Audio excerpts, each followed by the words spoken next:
मेरा नाम अर्षित ठाकुर है। अर्षित जी, संजीव बालियान में संगीत सोम में विवादित बयानों को लेकर काफी घमासान मचा हुआ है, क्या कुछ कहेंगे? देखो, जो ये हो रहा है ना घमासान, ये 2022 का जो चुनाव हुआ जब से स्टार्ट हुआ, सरदाना की जो सीट थी संगीत सोम की थी, वो 10 साल से वो विधायक थे, पर उनके समर्थन ये मानते हैं कि जो वो सीट हारे हैं संगीत सोम जी, वो हारे हैं संजीव बालियान की वजह से। जो संजीव बालियान का वोट बैंक था वो संगीत सोम जी को नहीं पड़ा, इस वजह से उनकी हार हुई। तो उस वजह से जो ये सोम 24 है, सोमों के जो 24 गांव है, उनमें रोष था कि भाई हमारे नेता को इन्होंने हराया। और उसके बाद में क्या था ना कि एक बड़ाल गांव है, वहां का एक लड़का भर्ती मानने गया था, तो ऐसा आरोप लगाया उस गांव सोम 24 के लोगों ने कि जो भर्ती हुई फौज की, उसमें उनके साथ में भेदभाव हुआ, मतलब कि भेदभाव किया गया, जिस वजह से उसने सुसाइड कर लिया लड़के ने। तो उसके बाद में गांव में और ज्यादा रोष हो गया। तो उस वजह से इस पूरी सोम 24 ने संगीत सोम जी के कहने पे अगेंस्ट में वोट नहीं दिया। और एक वो भी था जो पुरुषोत्तम रूपाला, जो गुजरात का नेता था, उसने राजपूतों के लिए विवादित बयान दिया था। तो उसके बाद में सहारनपुर में ननुत्ता में पंचायत हुई थी हमारे समाज की, तो उसके बाद में ये निर्णय हुआ कि जो बीजेपी को हराएगा उसको वोट देंगे हम, चाहे वो सपा से हो चाहे किसी से हो। ये मेरठ सीट भी 10,000 वोटों से जीता है अनुकूल गोविल जी, ये सीट भी फंस गई।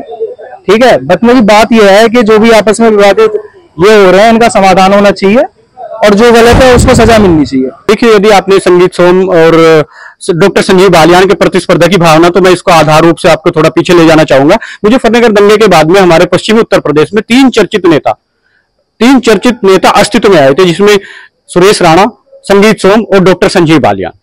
तो यदि उनके आपस के मतभेद के बारे में आप मुझसे पूछेंगे तो 2022 के विधानसभा चुनाव, जो कि सरधाना सीट पे संगीत सोम ने लड़ा था, उसमें आपको पहले पता है कि संगीत सोम सरधाना विधानसभा सीट से विधायक हुआ करते थे। तो उसमें संगीत सोम ने आरोप लगाया था कि मेरे अधीनस्थ पड़ने वाले जाट समुदाय के व्यक्तियों की वोट संजीव बालियान मुझे दिलाने में नाकामयाब रहे।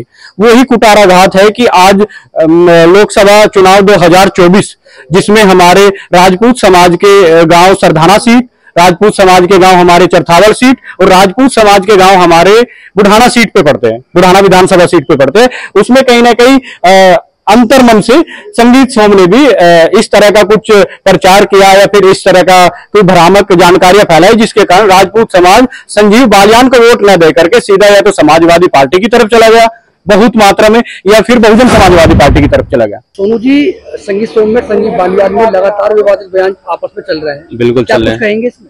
हाँ, इसमें कहेंगे कि देखो, बयानबाजी जो चल रही है, जो ये मैटर चल रहा है, इसको जल्द से जल्द सोल्व करें और ऊपर तक भी ये मैटर पहुंच चुका है। और हम तो ये कहना चाह रहे हैं, देखो पार्टी में ज्यादा नुकसान होगा, आपस विवाद बढ़ता है, इसको जितना जल्दी निपटा जाए तो वो अच्छा है। ये तो लगभग 5 महीने हो गए जब से चुनाव शुरू हुआ, जब से हो रहा है, लेकिन हम तो ये कहेंगे कि ये गलत हो रहा है। हमारे हिसाब से पार्टी को बहुत बड़ा नुकसान हुआ और इसी विवाद की वजह से मुजफ्फरनगर सीट हार गई और कोई कारण नहीं था, इसी विवाद के कारण हारे। अच्छा, कहीं ना कहीं इसमें 2027 में भी नुकसान देखा जा सकता है? हाँ, बिल्कुल देगा जी, बिल्कुल देगा। और पार्टी को बहुत बड़ा नुकसान हो रहा है। पार्टी के जो कार्यकर्ता है वो इसमें निराश बहुत है। ये सबसे बड़ी उनकी नाकामी है हाईकमान की, और वो अभी इसमें जल्द से जल्द सुनवाई करें और इस मैटर को शूट आउट करें। ये मैटर थाने तक पहुंच चुका है? हाँ जी, पहुंच चुका है, FIR दर्ज हो चुकी है। मैंने आज के पेपर में पढ़ा था, संगीत सोम जी ने FIR करा दी है। लेकिन हम तो ये कहना चाहेंगे कि देखो, आपस में जिसका जो भी स्टेटस है ठीक है, वो भी जीते हैं, 10 साल सांसद रहे हैं, वो भी 5 साल विधायक रहे हैं, ऐसा नहीं है। 10 साल वो भी रहे हैं, लेकिन ऐसा नहीं है कि विधायक होता, सांसद होता, जिसके 2 काम होते हैं वो सब कराते हैं। बादल जी, संगीत सोम में संजीव बालियान में लगातार विवादित बयान चल रहे हैं, हाँ जी, क्या कुछ कहेंगे? हाँ जी, कहेंगे। संगीत सोम जी कह रहे हैं कि संजीव बालियान मेरे स्टेटस का नहीं है, कि स्टेटस का पता करने के लिए जी उनके वहां पर जाओ, मैं उधर का रहने वाला हूँ, पटोत का, और उन्होंने 10 साल पे मंत्री है और उनका ऐसा बोलबाला है जी, जाकर वहां देखो, सब काम करे, जो उनके घर चला गया निराश नहीं करा उन्होंने। तो जी मैं तो कहूँ एक बार उनके वहां जाओ, अपने अपने सबको बढ़िया लगाए, पर उनकी टक्कर का कोई है नहीं। ये पार्टी को तो भी नुकसान होगा गई जी, वापस में एक ही पार्टी के होकर इन करेंगे तो ये विकास क्या कर पाओगे। आपस में इन चीजों पर लड़ना नहीं चाहता, काम बढ़िया करे, पर स्टेटस ऊपर हमारे साथ तो संजीव गई है। देखो, इनका आपस का मामला है, इनके आपसी विवाद जो चल रहे हैं, इसमें इन्हें बैठकर बात करनी चाहिए, ऐसे पब्लिक में नहीं लाना चाहिए। इन हाईकमान को ये देखना चाहिए कि भाई एक पार्टी के हैं, दोनों एक पार्टी के लड़ रहे हैं। कहीं दूसरी पार्टी का हो तो समझ में आता है कि भाई आपस में चल रहा है, लेकिन एक पार्टी के होते हुए इनकी लड़ाई एक नहीं है। ये आगे के लिए बीजेपी के लिए बहुत वो हो सकता है, नुकसान हो सकता है। आने वाले जो इलेक्शन है 2027 के, इसमें उनकी हार भी हो सकती है इस चीज से। सरकार बिल्कुल गिरती जा रही है। जिस तरीके से इनके मुठभेड़ आपस में हो रही है, उनको बहुत नुकसान जा रहा है।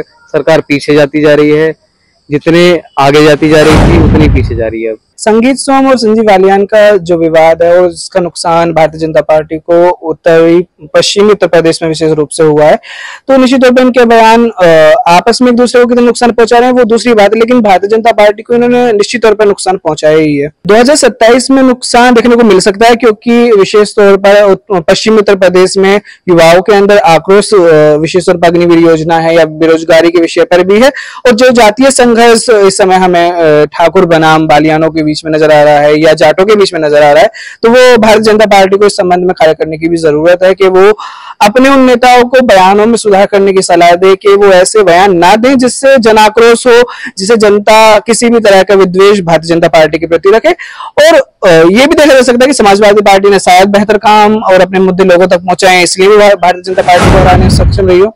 सर देखा जाए तो दोनों ही गद्दावर नेता है, दोनों ही बड़े नेता है। आपस में 2022 में पहले संगीत सोम पे आरोप लगे थे कि इन्होंने मुझे चुनाव हरवा दिया है, जब सरदारा विधायक हमारे जीते थे अतुल प्रधान। अब ये जो मामला फिर दोबारा पलट कर आ गया है, अब ये संजीव बालियान कह रहे हैं कि इन्होंने मुझे चुनाव हरा दिया। अब कहीं ना कहीं एक बात तो बताइए, दोनों ही बड़े नेता है, बड़े गद्दावर नेता है और काफी चर्चाओं में दोनों का नाम रहता है और दोनों ही एक पार्टी से बिलोंग करते हैं। तो कहीं ना कहीं पार्टी को समझाना चाहिए कि दोनों एक ही नेता, एक ही पार्टी के नेता है, ऐसा नहीं करना चाहिए, आपस में मनमुटाव ऐसा नहीं रखना चाहिए।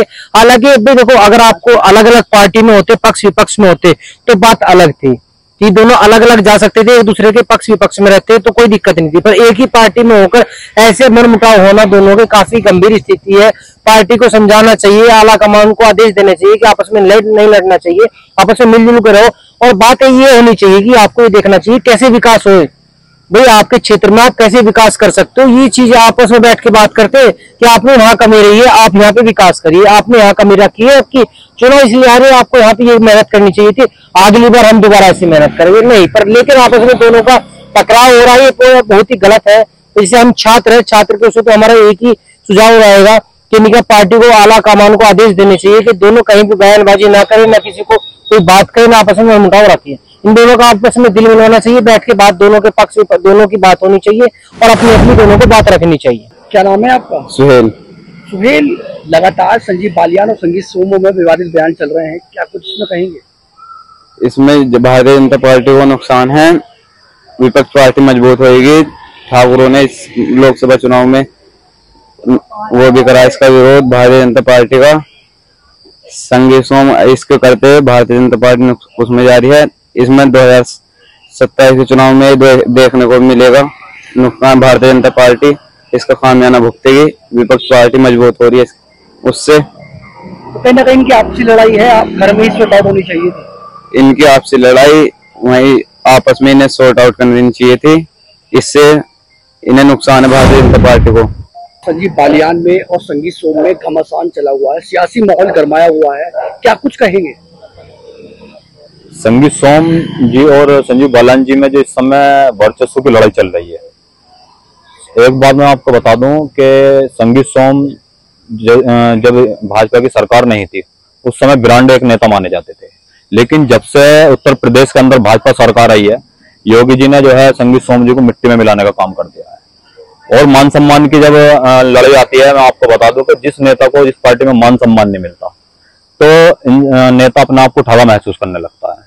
वही हालात जो है आज देख रहे हैं कि संगीत सोम और संजीव बालियान जी द्वारा जो संघर्ष करा गया था मुजफ्फरनगर के अंदर 2014-15 या 2013-12 में भी समाजवादी सरकार में, वो कहीं ना कहीं ऐसा महसूस कर रहे हैं कि संजीव बालियान जी शायद मुझसे बड़े हो गए हैं, तो कहीं ना कहीं ठगा महसूस कर रहे हैं। और इस ठगे महसूस होने की वजह से ही विपक्ष आज मजबूत हो चुका है।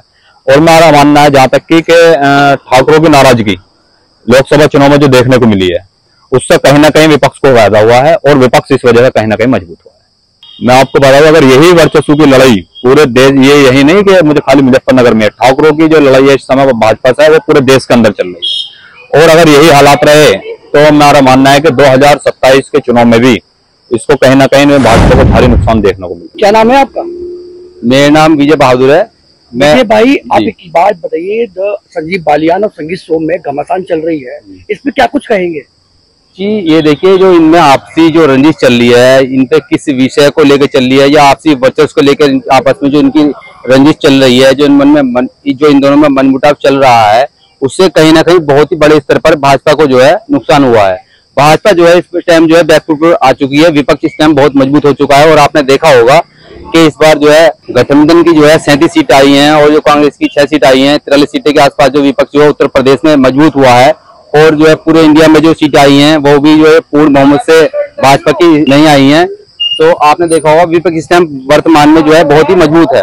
और जो यहाँ पर पश्चिम उत्तर प्रदेश में इनकी आपसी जो रंजिश हुई है, इससे जो भाजपा जो है बैकफुट पर आ गई है। ये अपने अपने जो इनके क्षेत्र थे, जो इनके घर था, ये वहां से बहुत बुरी स्थिति में हारे हैं। देखो बात आपको है ना, ये इनका आपसी का छोड़ो, 2027 में तो भाजपा बैकफुट पर आनी ही आनी है। अभी तो इनकी जो है 33 सीटें के करीब आई हैं। ये आने वाले 2027 में है ना, इनका इतना बुरा हाल होने वाला है। इनका जितना अब हुआ है ना, इनकी एक तरीके से जैसे इतने सालों में ये गवर्नमेंट आई थी भाजपा, अब ये आने वाले इनका जो सुपड़ जर्सी सपा होने वाला है, आने वाले 50 सालों तक या और जो है आने की भी नहीं है।